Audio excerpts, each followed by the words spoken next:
नमस्कार। शाम के अखबारों की चर्चा चाय के साथ। आज 23 फरवरी है। इंदौर की बहुत सारी खबरें हैं, कुछ राजनीतिक खबरों पर भी चर्चा करेंगे और कुछ अच्छी जानकारी वो भी आपको देंगे। वैसे भी कल से होलाष्टक शुरू हो रहा है शहर में और तमाम जगह होली के डांडे गड़ चुके हैं। मतलब अब एक आध दो दिन में शहर में होली का माहौल बनने लगेगा। रंग हमारे यहाँ पहले से ही चढ़ा रहता है लोगों को होली का, और जो भी होगा तो रंग अपने आप चढ़ जाएगा। तो हम आज प्रभात किरण खबरों से शुरू करें। प्रभात किरण खबरों में एक दो खबरें हैं जिस पर हम बात करना चाहेंगे। प्रभात किरण की खबरों में एक तो है भाजपाइयों से सवाया चंदा विनोद अग्रवाल जीत दिया है। विनोद अग्रवाल जी इंदौर के धनंजय हैं। मतलब धन पे विजय प्राप्त करना और धनवान होने बड़ा फर्क होता है, तो उनको मैं हमेशा धनंजय कहता हूँ क्योंकि वहाँ उनके दरवाजे हमेशा खुले रहते हैं। और भाजपा को दिया उन्होंने चंदा भरपल्ले, मतलब थोड़ा बहुत भी नहीं, भरपल्ले दिया। जितना पूरे गाँव से उगा के लाए थे उतना वो अपने खेत से निकाल के उन्होंने एक आध छोटे से खेत से ही निकाल के दे दिया और भाजपा को गच्छ कर दिया। मतलब भाजपा को इतना गच्छ कर दिया कि मेरे को लगता नहीं कि बाकी कहीं चंदा मांगेंगे, फिर भी उगाएंगे क्या? जी बिल्कुल, चंदा तो मांगने की जरूरत बनी रहेगी। मैं आपको बता देता हूँ, इस बार जो है इंदौर में नगर में आजीवन सहयोग निधि का जो प्रभारी गोलू शुक्ला को बनाया गया है। मतलब लक्ष्मी पुत्र को ही जो है आजीवन सहयोग निधि का प्रभारी बनाया गया है। गोलू शुक्ला के लिए सबसे अच्छी शुरुआत हुई है कि विनोद अग्रवाल जी ने कल 1 करोड़ रुपए का जो चेक है आजीवन समर्पण निधि के लिए मुख्यमंत्री मोहन यादव की मौजूदगी में दिया जाएगा। गोलू शुक्ला कई दिनों से विनोद अग्रवाल जी के संपर्क में थे, पर आपको मैं ये भी बता देता हूं कि विनोद अग्रवाल समझा रहे थे आपको मैं ये भी बता देता हूं कि 11 फरवरी से जो है आजीवन समर्पण निधि जुटाने का काम शुरू हुआ था। भाजपा ही सबसे पहले अपने कुनबे में ही पैसा जुटाते हैं। कहा तो ये भी जाता है कि पैसा सिर्फ उन्हीं लोगों से लिया जाता है जो भारतीय जनता पार्टी में आस्था रखते हैं और पार्टी के कार्यकर्ता होते हैं। पर विनोद अग्रवाल जी से पैसा लाए हैं, मतलब उद्योगपतियों से भी पैसा आता है, तमाम लोगों से पैसा आता है। 11 फरवरी से शुरू हुआ अभियान जो है, मैं अभी तक सिर्फ 70 लाख रुपए भारतीय जनता पार्टी के नेता जुटा पाए थे। इसके अंदर भी भारतीय जनता पार्टी के सांसद आ गए, विधायक आ गए, मंत्री जी आ गए, सारे लोग आ गए। सब ने अपनी हैसियत के हिसाब से पैसा दिया। विधायकों ने 1 महीने की पगार दे दी है। मंत्री जी की बात कर ले तो कैलाश विजयवर्गीय ने 1,51,000 रुपये दिया है। सांसद जी ने 1 लाख रुपया दिया है। महापौर जी ने 5 लाख रुपये जरूर दिए होंगे। महापौर जी हालांकि नगर निगम जैसे मलाईदार पद पर बैठे हुए होंगे। और जब जो भी नेता मलाईदार पद पर बैठा हुआ नजर आता है, चाहे जो भी नेता पहली बार जो है किसी पद पर आता है, तब भारतीय जनता पार्टी का एक ये तरीका रहा है कि उसे आजीवन सहयोग निधि का प्रभारी बना दिया जाता है। पिछली बार जो है महापौर पुष्यमित्र भार्गव को बनाया गया था, इस बार गोलू शुक्ला के हाथ में कमान दे दी गई है। आपको मैं ये भी बता देता हूं कि इंदौर शहर मध्य प्रदेश में इकलौता ऐसा शहर है जो सबसे ज्यादा आजीवन सहयोग निधि का पैसा जुटा कर देता है। आज से 2 साल पहले 8 करोड़ 65 लाख रुपए भी इसी इंदौर से जुटा कर दिए गए थे। अब गोलू शुक्ला कोशिश कर रहे हैं कि 10 करोड़ रुपए जुटाकर एक बार नया रिकॉर्ड स्थापित करना चाहते हैं। शुरुआत अच्छी हुई है। भाजपाइयों के 70 लाख के मुकाबले जो है विनोद अग्रवाल ने सवाया 1 करोड़ रुपया देकर चौंका दिया है। मतलब मान के चलिए आपकी गोलू शुक्ला के लिए लक्ष्मी का दरबार खोल दिया है। गोलू शुक्ला जी ने कितने पैसे दिए हैं? अभी गोलू शुक्ला जी सबसे आखिरी में पैसे देंगे, जो बचेगा वो सब गोलू शुक्ला जी अपनी जेब से देंगे। अच्छा, मतलब मानेंगे अगर 6 करोड़ आए तो 2 करोड़ भी गोलू शुक्ला जी, ऐसा हो जाएगा क्या? चलिए, तो चंदे का मामला है, जितना भी हो जाए भाजपा जाने और उनका काम जाने। हालांकि भाजपा इसे चंदा कहने से कतराती है, इसे समर्पण निधि कहती है कि चंदा की बात अगर भाजपाइयों के सामने आप कर लो तो भाजपाइयों को बुरा लग जाता है। नहीं, सही बात है। अभी तो जरा से बुरा लग जाता है भाजपाइयों को, बेकार में कौन बदलाव के चक्कर में पड़े। चलो दूसरी अब हम बात कर रहे थे पत्रिका खबर की।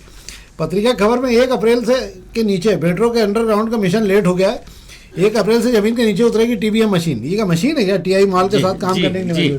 अच्छा, जो ड्रिल करके टनल बनाएगी। टनल बोरिंग मशीन इसे नाम दिया जाता है। मैं आपको बता दूं, टनल बोरिंग मशीन का इंदौर में इंतजार हो रहा है, जो अंडरग्राउंड मेट्रो की लाइन को खोदती हुई आगे बढ़ेगी।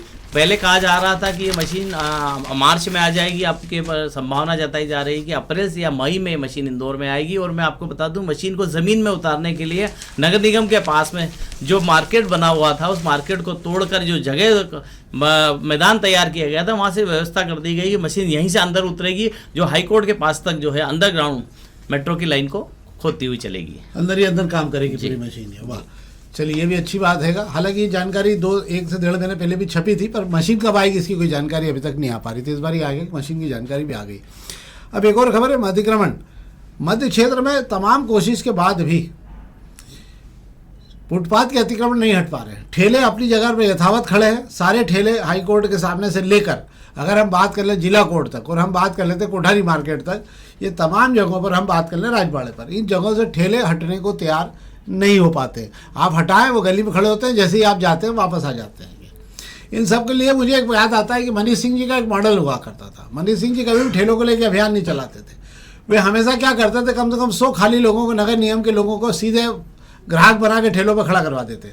एक आधे घंटे या 20 मिनट पहले जैसे ही ठेले में सामान जा खरीदने खड़े होते थे, और जब तक भावताव करते थे तब गाड़ी आ जाती थी, ठेले को हिलने नहीं देते थे और ठेला उठा के जब्त करवा के ले जाते थे। जब तक ये डर इतना ज़्यादा हो चुका था कि लोगों ने अपने ठेले राजवाड़े से लेकर हाई कोर्ट तक खड़े करना बिल्कुल बंद कर दिए थे, क्योंकि उनको मालूम पड़ गया था। अब हो ये रहा है कि आपने एक राउंड लगाया गाड़ी से, ठेले किनारे हो गए, आप जैसे ही हटे वहाँ पर ठेले लग जाते।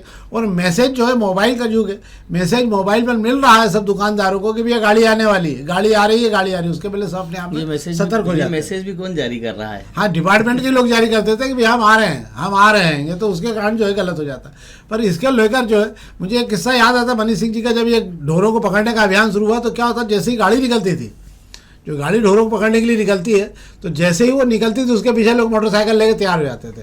तो उन्होंने 3 गाड़ी खड़ी करवा रखी थी।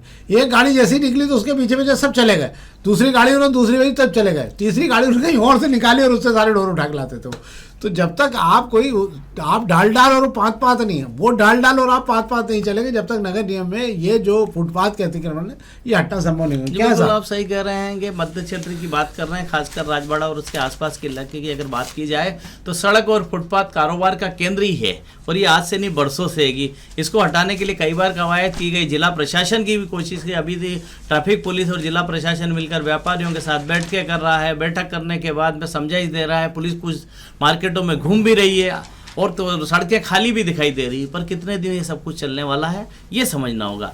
जो कोशिश की जा रही है, मुझे लगता है इसको अस्थायी अंजाम देने के लिए कुछ दिन इस पर अमल लगातार किया जाना चाहिए। अभी अफसर कुछ दिन निकलेंगे, उसके बाद अफसर बदल देते ही सारी चीज़ें वहीं आ जाएगी और अफसर अपने ठंडे कमरे में फिर बैठ जाएंगे। तो मुझे लगता है कि अगर मध्य क्षेत्र से आपको कारोबार केंद्र फुटपाथ और सड़क पे से हटाना है तो इसके पे लगातार लगे रहने की जरूरत है, कार्रवाई करने की जरूरत नहीं है। लगातार आपको खड़े रहने की जरूरत है, उन इलाकों में जाने की जरूरत है जहां ये बार बार दुकानें लग रही है। वाह। अब हम अग्निबाण खबर की बात कर ले रहे हैं। अग्निबाण में खबर अच्छी है।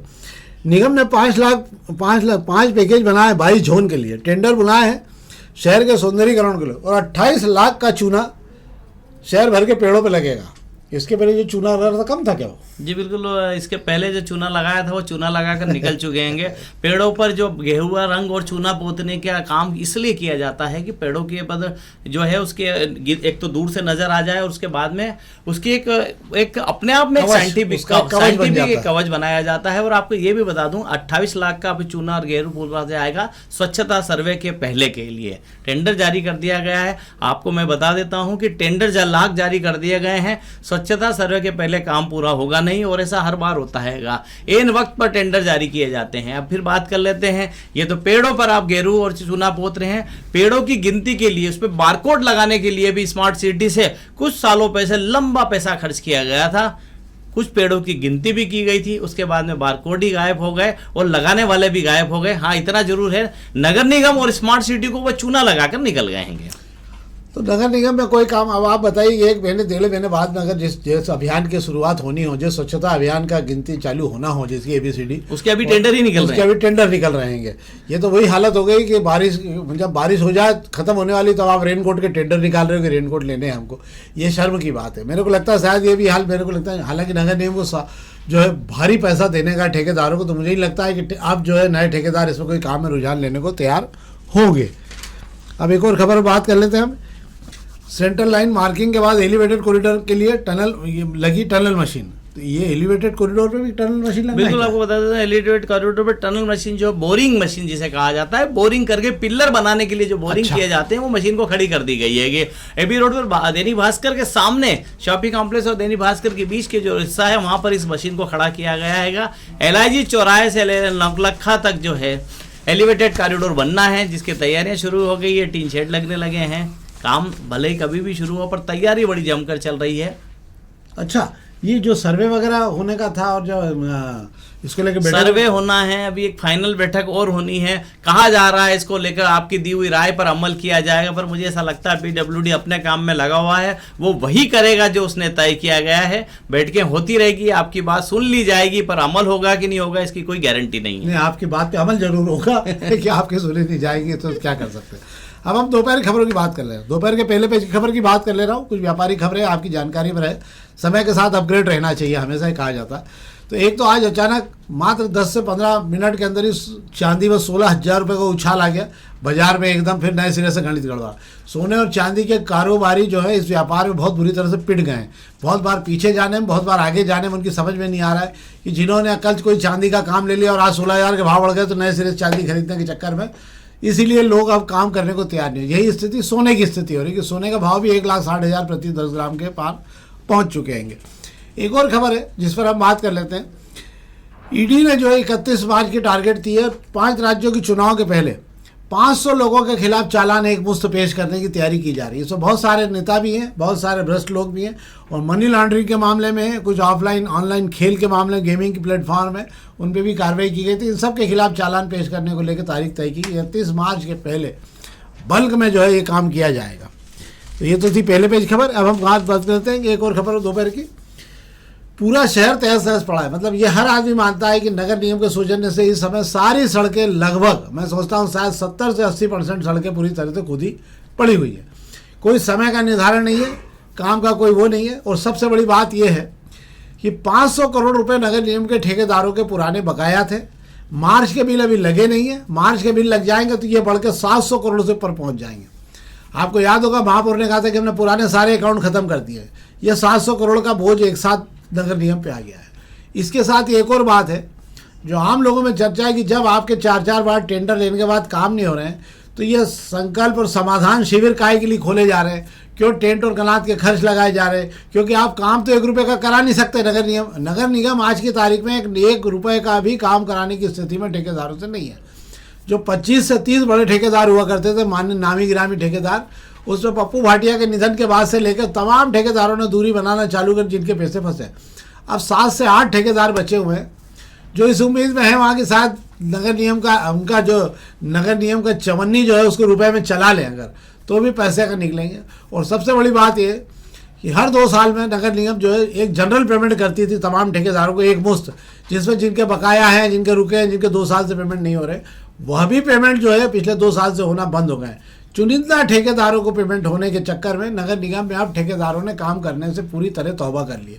परिणाम ये हो रहा है कि जिनके नारियल फूटे थे, जो सड़कें बनना थी, वो भी नहीं बन पाई। क्या बॉस? बिल्कुल आप सही कह रहे हैं। नगर निगम पर जो है ठेकेदारों का जो बोझ है, मुझे लगता नहीं कि कभी कम होना हैगा।